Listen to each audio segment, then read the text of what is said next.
First, log into your TeleCloud Portal. Click on the Messages tab in the main menu. From the Messages menu, select Chat and SMS. Now, click the button that says New Conversation.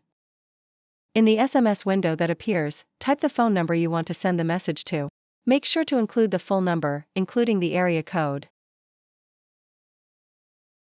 In the text box, type out your message and press Enter to send. Your message will be sent to the number you entered.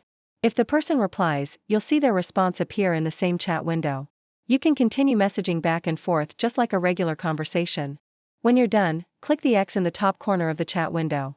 Then, refresh the window to see all your SMS chats. From this view, you can create and manage multiple chats at once. That's it. You've now sent an SMS message using the TeleCloud Portal.